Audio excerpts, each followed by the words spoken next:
So good morning. Ang topic natin ngayon ay parts of compressor.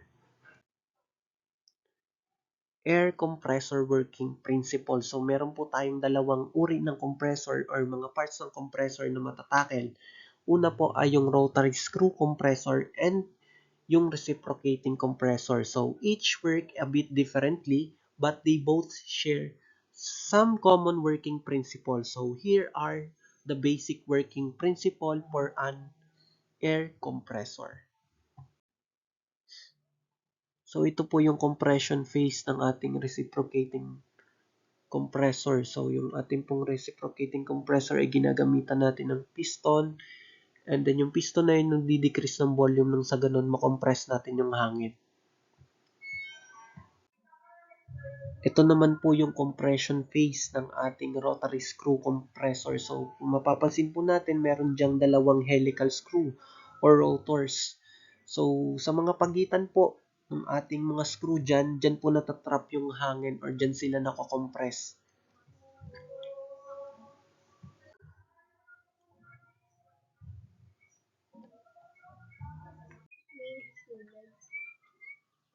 Next na topic natin is yung cooling process ng ating compressor. So cooling process, as compression generates heat, the air is typically cooled between stages, so especially in multi-stage compressor to make the subsequent compression more efficient.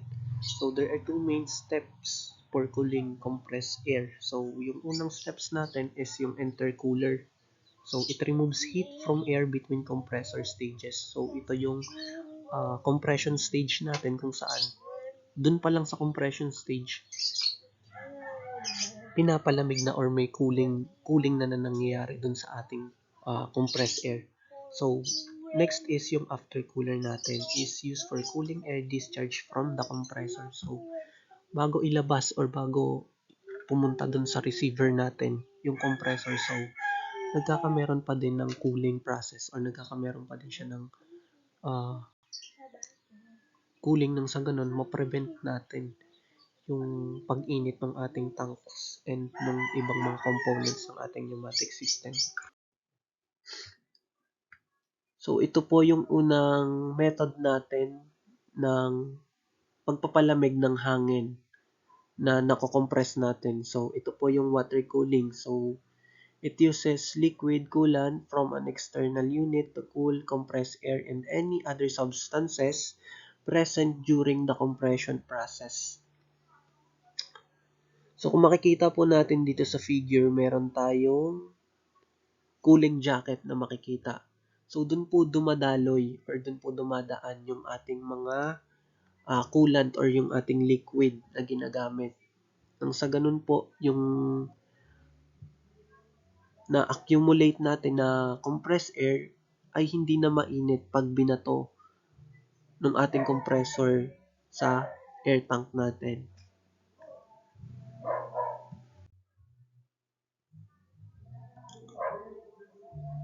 So, in storing compressed air naman po, meron po tayong storage tank. So, sa storage tank naman po natin, pwedeng siya ay naka-vertical or horizontal. So, marami pong uri ng storage tank. Hindi lang po itong nakikita natin sa figure. So, ito lang po yung ginamit kong example kasi ito yung common na makikita natin na storage tank.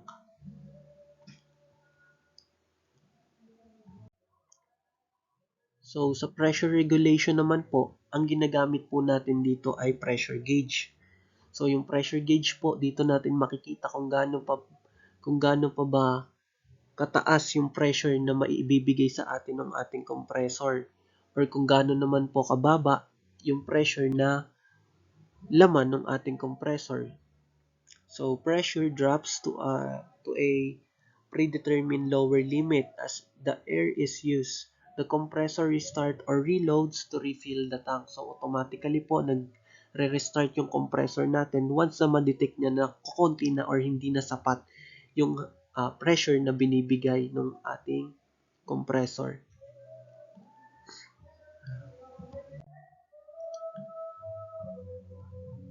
So next naman po is yung compressor motor natin. So hindi lang din po ito yung compressor motor na ginagamit natin. So marami pa pong types. Ito lang yung kadalasan nating nakikita. So ito naman po yung ko-convert ng electrical energy into mechanical lang sa ganun ay mapagana natin yung mechanical parts ng ating compressor.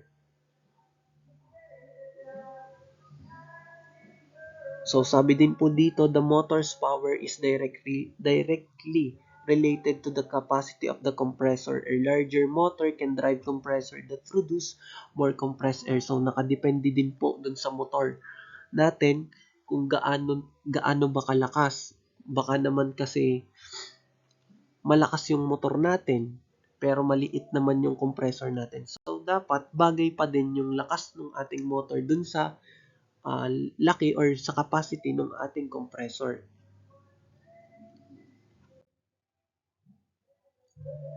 At ito naman po yung rotor screw ng ating rotary or screw type compressor. So the air end contains two screw. So yung dalawang screw po na yan is yung male rotor or yung drive motor. Siya po yung umiikot and then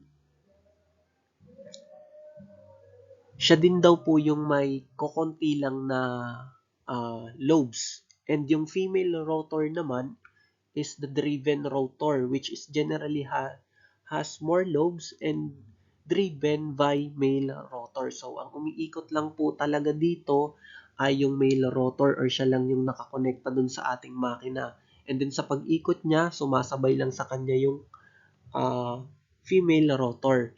So the interlocking helical rotor move in opposite direction, compressing the air between their lobes as they turn. So dun po sa mga gap na makikita natin dun sa ating screw, dyan po natatrap yung hangin na nakokompress ng ating rotor screw compressor.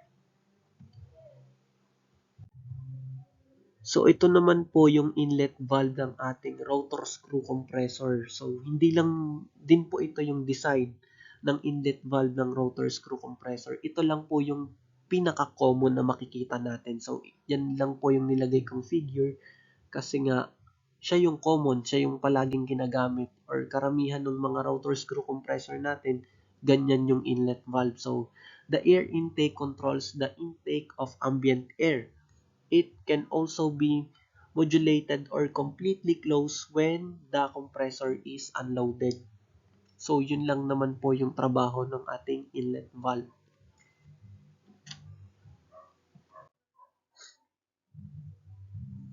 And then, next po na part ng ating screw type compressor is yung bearing. Siya naman po yung nagsusupport dun sa rotor natin. Siyempre, siya din po yung nagbibigay ng free wheel nang sa ganun makaikot ng mas maganda yung ating rotor screw.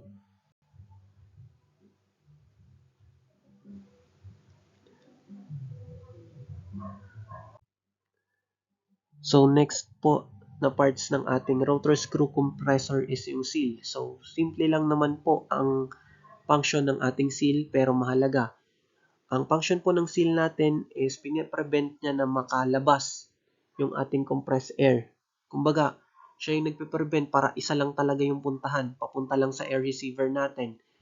Dapat yung compressed air and then isa pang function niya is siya din yung nagsiseparate dun sa ating lubricating oil and then dun sa ating compressed air para hindi sila magsama. So dito po makikita natin yung actual na itsura ng ating discharge port or dito binabato ng ating rotor screw yung kanyang mga na-compress na hangin. So once the air is compressed within the rotor, it exits the air and through this port and moves on the aftercooler or the air receiver tank. So makikita po natin siya sa may bandang dulo ng ating rotor screw. So dyan po lumulusot yung hangin papunta dun sa ating air receiver.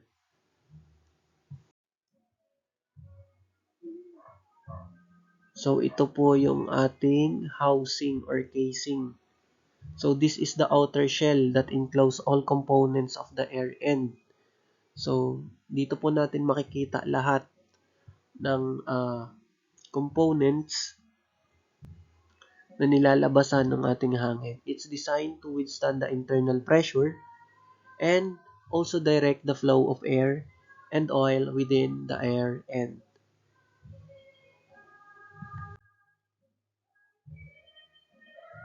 So ito naman po yung cooling system or internal cooling system ng ating rotary screw compressor as compression generate heat. Some rotary screw compressor use internal coolers which might be part of the air end to keep temperature in check. So kung makikita po natin sa casing, nabanggit ko na rin po to kanina. So ito pong may green na parte ng ating figure is dyan po nakalagay yung ating mga coolant. Siya po yung nagpapanatili na hindi mainit yung hangin na papasok doon sa ating air tank. So next naman po ay na matatakal nating mga parts ay itong ating reciprocating air compressor or compressor pump. So in reciprocating air compressor, the compressor pump function through the piston cylinder mechanism.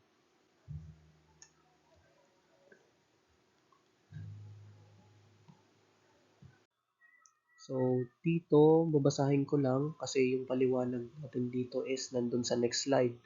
So, cylinder, piston, valve, connecting rod, and last is crankshaft. So, nilabel ko na yung nilagyan ko na ng kulay yung bawat parts ng sa ganun, mas madali yung ma-identify kung ano ba yung parts na tinutukoy ko. So, dito sa unang part natin, cylinder, so, yellow arrows, blue arrow. So, yan yung cylinder natin. Diyan natin tinatrap or siya yung nagsisilbing chamber ng ating compressed air. And next is yung ating piston, which is siya naman yung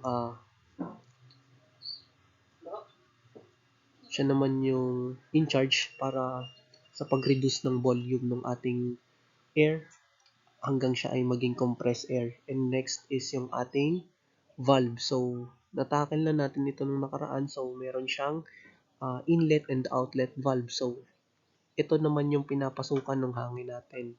And ito din yung dito din pumapasok yung nilalabasan ng hangin natin. And next is connection rod.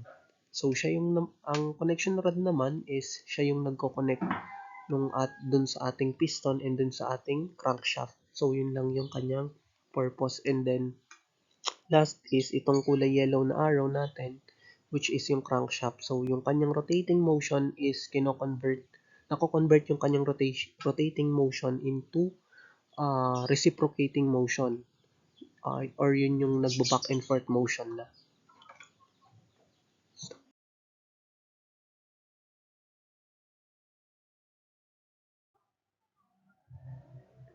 Okay, ito po yung mga common parts of compressor na kadalasan nating makikita hindi lang sa iisang uri ng compressor. So, ito po yung mga common parts nila: pressure gauge, check valve, safety pressure relief valve, unloader valve, pressure switches, belts, air filter, drain valves, gaskets, and last is vibration pads. So next po sa ating parts is yung pressure gauge. So dito naman po natin tinitingnan yung pressure na binibigay sa atin ng ating compressor. So dito natin makikita kung konti na lang ba yung pressure na nanggagaling doon sa ating compressor or enough pa ba para masupplyan yung ating mga components. And then yung check valve naman po, siya ay located between the compressor and the tank. So nasa pagitan po siya ng compressor and ng tangke natin. So ano po ba yung trabaho ng check valve? Yung check valve naman po, siya yung nag-i-ensure na hindi babalik papunta dun sa ating compressor yung hangin na naipon natin dun sa ating air tank. So yun po yung trabaho ng check valve. So nabanggit din po dito is one-way valve yung ginamit, pero marami po tayong uri ng check valve. So may two-way po tayo, three-way, and so on po. So matatakal po natin yun sa mga susunod nating discussion. Safety pressure relief valve. So this is crucial safety feature. If the system pressure exceed safe levels, the safety valve will automatically open to release excess pressure. So, sa madaling salita po, yung safety pressure relief valve natin, siya lang naman po yung responsible na maglabas ng mga excess na compressed air dun sa ating air tank. And then yung unloader valve naman po natin, siya naman po yung nagre-release ng mga na-trap na hangin dun sa ating compressor and then dun sa ating check valve din. So, this allowing the motor to unload or restart without resistance. So, sa pamamagitan po ng unloader valves, nakakapag-start yung motor natin ng walang pumipigil sa kanya. Kasi nga, kung may natirang hangin, syempre, kailangan pang i-push yun ng motor. So, dagdag pa yun sa energy consumption natin.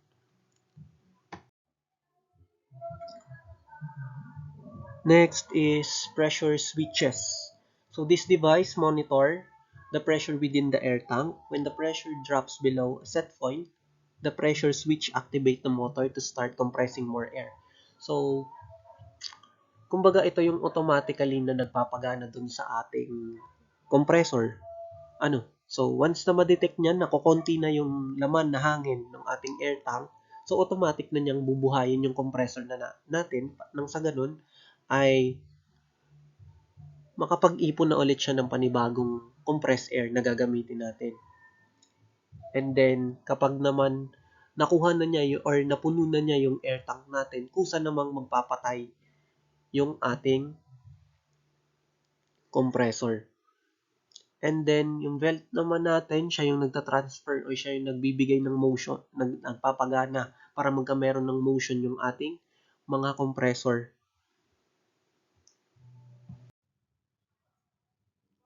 So, next ay yung ating air filter. So, kanina pa natin to napag-uusapan or nababanggit. So, yung air filter po, siya yung nagre-remove ng mga contaminants or yung mga posibleng mga dumi na pwedeng pumasok dun sa ating compressor, na pwedeng magsanhi ng pagkasira.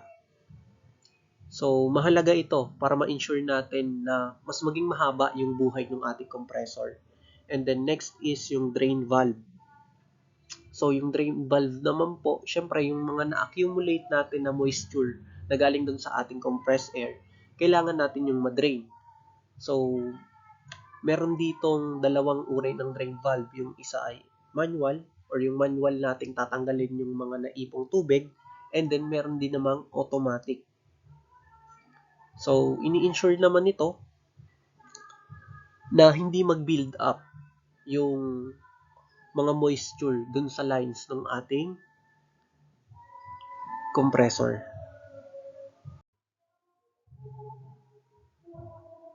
Next part po na matatakal natin is yung gaskets.